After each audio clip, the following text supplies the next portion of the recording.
Η ντροπή δεν γεννιέται επειδή κάναμε κάτι κακό. Γεννιέται όταν χάνεται η σύνδεση. Όταν ήμασταν παιδιά, το πιο σημαντικό δεν ήταν σίγουρα να είμαστε αυθεντικοί. Ήταν να είμαστε συνδεδεμένοι. Χρειαζόμασταν την αγάπη, την αποδοχή, ένα βλέμμα, μια αγκαλιά.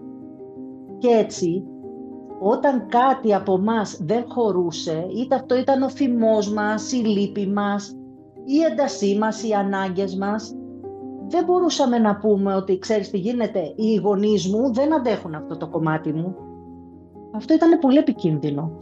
Ήταν πολύ επικίνδυνο να πιστέψουμε ότι αυτή η σχέση δεν είναι ασφαλή σχέση. Οπότε κάναμε κάτι που τότε μας έσωσε. Πιστέψαμε ότι εμείς φταίμε.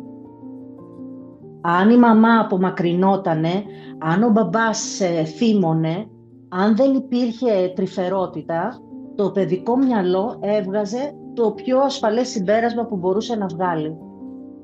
Κάτι δεν πάει καλά με μένα, ναι.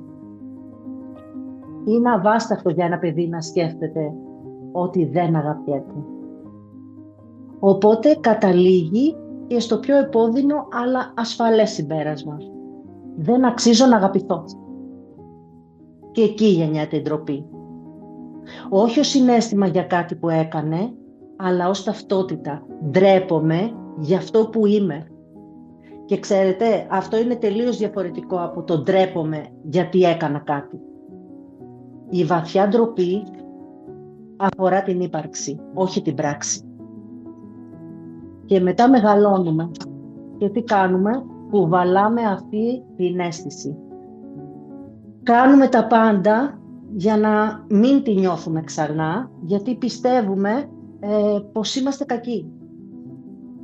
Όμως η ντροπή δεν γεννιέται μέσα από κακία. Γεννιέται μέσα από τη σκληρότητα που δεχτήκαμε. Από τη στιγμή που κόπηκε η σύνδεση. Και εκεί δεν χρειάζεται να τη διώξουμε. Εκεί χρειάζεται να καταλάβουμε πότε γεννήθηκε.